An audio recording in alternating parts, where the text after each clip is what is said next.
రైటర్ని. వృత్తిరీత్యా నేను 2000 సంవత్సరం వరకు చెన్నైలో ఉన్నాను. 2000 సంవత్సరంలో హైదరాబాద్కి మారాను. అనుకోకుండా ట్రైన్లో నాకు సుతాల్ అశోక్ తేజ గారు కలిశారు. ఆ జర్నీలో ఆయన హైదరాబాదులో 47 ఆగస్టు 15 దేశానికి స్వాతంత్రం వస్తే 13 సంవత్సరాల పాటు రజాకారుల వల్ల ఏమి తిప్పలు పడ్డారో వర్ణించి చెప్తూ ఉంటే నా చెవులు నేను నమ్మలేకపోయాను. నిజమా నిజమా నిజమా అని చెప్పాను. అందరూ చెప్పారు వారి నాన్నగారు కూడా ఆ రజాకారులకు నిష్ఠగా పోరాటం చేశారు, హనుమంతు గారు అని చెప్పని. దేశభక్తులందరూ కూడా 2000 మంది మీటింగ్ పెట్టుకుంటే రజాకారులు 50 మంది అటాక్ చేస్తే అందరూ పారిపోతున్నారంట.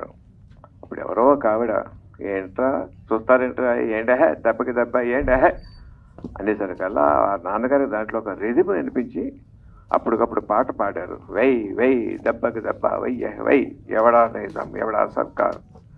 ఆ పాటకి పాడిపోతున్న వాళ్ళు ఆవేశం వచ్చి తిరిగి రజాకారు తరిమి కొట్టారని చెప్పారు నాతోటి. చాలా థ్రిల్లింగ్ అనిపించింది. వచ్చిన కొత్త నాకు పెద్ద పని ఉండేది కాదండి. స్కూటర్ తీసుకుని ఎక్కడితో నిజాం హైదరాబాద్ స్టేట్లో ఏదో విలేజెస్కి వెళ్తూ ఉండేవాడిని. అక్కడ వాళ్ళ తాలూకు అనుభవాలు వింటూ ఉండి ఒళ్ళు జనించిపోతూ ఉండేది. అలా చూస్తుంటే ఒకసారి నిజామాబాద్లో ఖిల్లా అని ఉందండి కొండపైన. అక్కడ వెళ్తే దాసరి రంగాచార్య గారు దాసరి గారు రాశారు, నా తెలంగాణ ఒకటి రతనాల వీణని చెప్పని. వీటన్నిటి ఇన్స్పిరేషన్ తోటే నేను రాజేంద్ర సినిమా తీశాను. దాంట్లో రజాకారుల తాలూకు టచ్ చేశాను. ఫుల్గా సినిమా తీస్తే బాగుండు అనుకుంటున్నాను. ఇప్పుడు గూడూరు నారాయణ రెడ్డి గారు ఆ సినిమా తీశారు. I'm congratulating him sir for your sincere effort.